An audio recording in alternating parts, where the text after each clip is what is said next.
For this goal, we are going to be talking about real and ideal gases. So we've been working with the ideal gas law, but what do real gases have to do with ideal gases? First of all, let's take a look at Boyle's law again.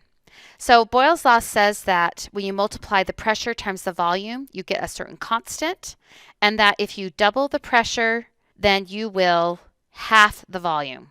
So let's say I start out with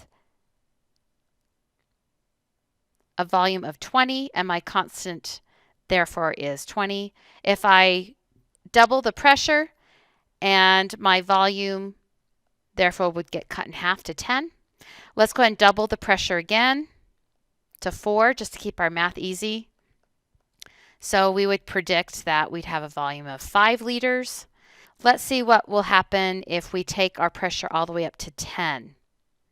So at 10, we would predict 2 as our volume, but when we go to measure it in actuality, we get 0.8. What? What's going on here? So let's go ahead and take the pressure up to 20. And when we go and look at our volume, we would predict that our volume would be 1, but instead we get 0.8 again. So what is going on? Why isn't the gas law working? So does this mean that because it doesn't work in real life, we can get rid of the gas laws? And the answer to that is no. Instead, we're going to look at the difference between an ideal gas and a real gas. In an ideal gas, the math always works. I could take the pressure up so high that the volume would be 0. That doesn't happen in a real life situation. And so what we need to do is we need to make our real gases behave as an ideal gas. And then all our gas laws would work great. So let's look at real and ideal gases. So in a real world, we have all those gases on the periodic table. So oxygen, we have gas molecules like CO2. All real gases, they have a mass. We can calculate the molar mass. Their molecules take up space, part of the volume, and you cannot compress them to 0. Look at this picture in the upper right-hand corner. If you were to try to compress all the gas to 0, so you would have no volume, you couldn't do it. And that's because the real gases, they actually take up space. One thing that happens in the previous slide, I had the volume going to 0.8. The reason why it did something that we didn't predict is because as you push those molecules closer and closer together, those gas molecules are going to become stickier and stickier, and eventually it will become a liquid. And what holds liquids together are intermolecular forces, or IMFs. They're also called van der Waals forces. When the gas molecules get so close together, you're not going to be able to compress them anymore because they will become a liquid. So under extreme high pressures, your gas will become a liquid. And then you cannot apply gas laws to liquids. It just doesn't work. So there's a limit to real gases to how much you can pressurize them before you'll make them turn into a gas. And let's look at, in the lower right-hand corner, this phase diagram. So this is for water. And so let's say that I am right here on the chart. So I'm at a lower pressure. As I increase the pressure, what are we going to see happening? Well, we're going to see it turn into a liquid. So there's going to be at some point with a high pressure that the gas laws are not going to work. So you can't pressurize a gas to 0. It just won't happen in the real world. Another thing that you should know about real gases is that they don't collide with the walls as often as an ideal gas. And I'll explain that in the next slide. But basically, when they hit the wall, there's going to be some stickiness with the wall. And also as the molecules hit each other, they're going to be a little bit sticky. So they're not going to collide with an elastic collision like we assume with our gases. They actually are going to collide and kind of stick together and then come apart. Okay? All right, let's look at what an ideal gas is. So remember, Pivner is the ideal gas law. What is an ideal gas? examples, there are none. They're completely imaginary. They do have a mass, but we describe it as a point mass. So it does take up a mass, but it takes up no volume or it takes up no space. And with an ideal gas, because they're imaginary, you can compress them to zero volume. And ideal gases, when they collide with 100% elasticity. So they just bounce completely off each other. There's no intermolecular forces or no attractive forces between the molecules, and so they will always stay a gas. So what we have here is the difference between the real world and the ideal world where Pivnert works. So what we're going to do is we're going to make our real gases behave as an ideal gas. And how we do that is by keeping our pressure low. If we keep the pressure low, we can stay in this gas phase. If our pressure is low, we can keep it as a gas. Another thing that we can do is we can keep the temperature high.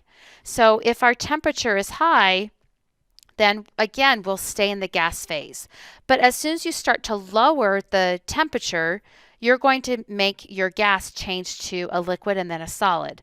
So for example, if I'm right here at the X, as I decrease the temperature, there's going to be some point where I have entered into the liquid phase. And so your gas laws will not work. So again, to make real gases behave like an ideal gas, we want to keep them as a gas. So to do that, we're going to keep a high temperature and a low pressure. At a high pressure, the molecules get pushed together, so you turn it into a liquid. So we want the opposite. We want to have a large volume or a low pressure. Both of those mean the same thing, a large volume or a low pressure. And so then the molecules will be far away from each other. When they're far away from each other, you're not going to get that stickiness or those intermolecular forces that can make it turn into a liquid. Also, we want to keep the temperature high. If we keep the temperature high, then we will keep the molecules kinetic energy high. And so when they collide, they're going to collide with force and with a lot of collisions. And so that's going to keep things from getting sticky and from it turning into a liquid. When I talk about intermolecular forces, I'm talking about the stickiness between molecules. And here's a little picture. This little force in between my two hydrogen chloride molecules, those are the intermolecular forces. So when these molecules actually hit each other, there's going to be some stickiness. They're going to be attracted to each other. This is a polar molecule. So it's a little bit negative on this side. And so we actually get that polar attraction in between molecules. So this is why real gases don't all the time behave like ideal gases, because of the stickiness that occurs.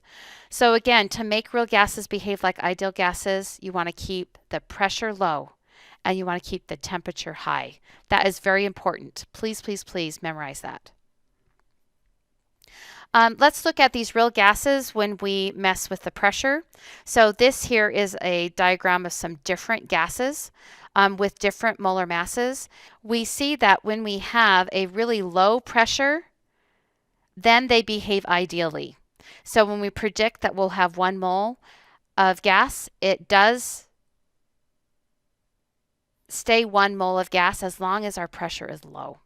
As soon as we get a high pressure, then we start getting repulsive and attractive forces, and they don't obey the gas laws very well. Here is one gas. This is just nitrogen gas at different temperatures.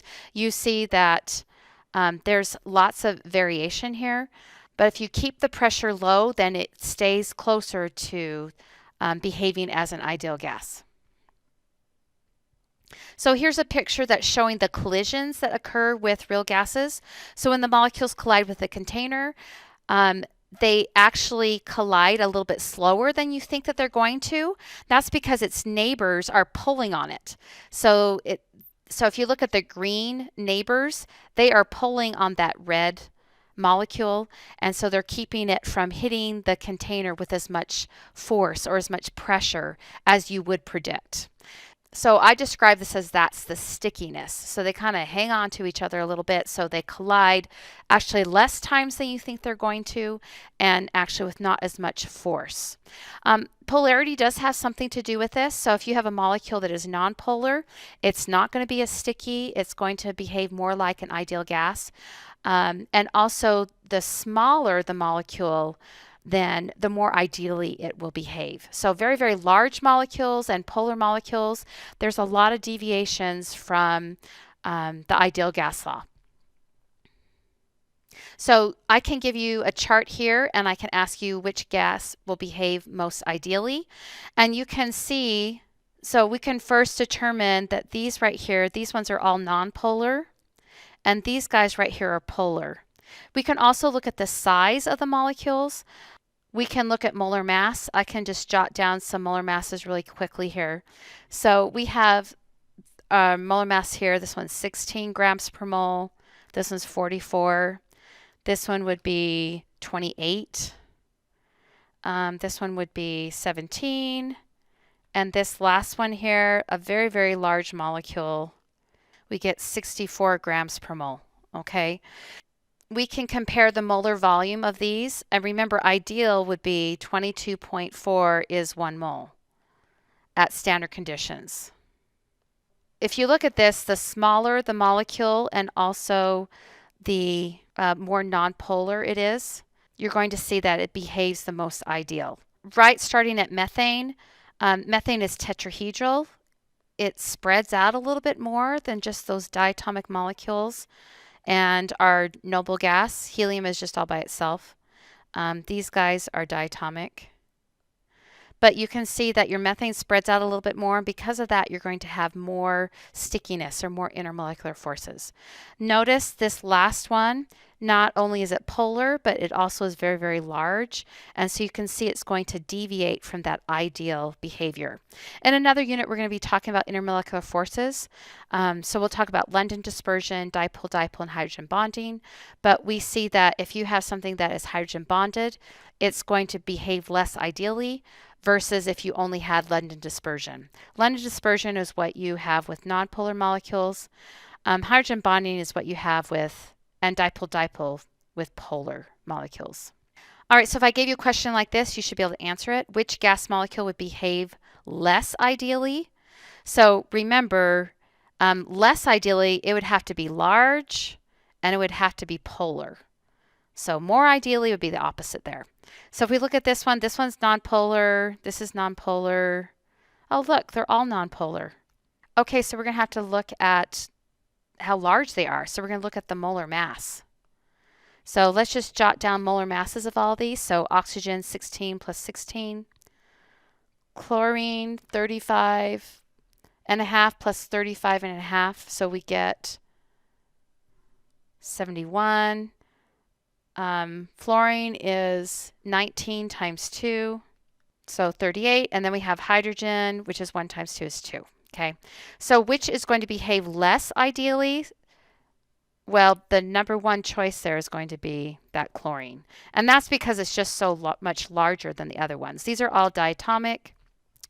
So just 2 atoms that are bonded together. And they're all nonpolar, so then we just base which one's going to deviate from pivnert the most, and that would be chlorine.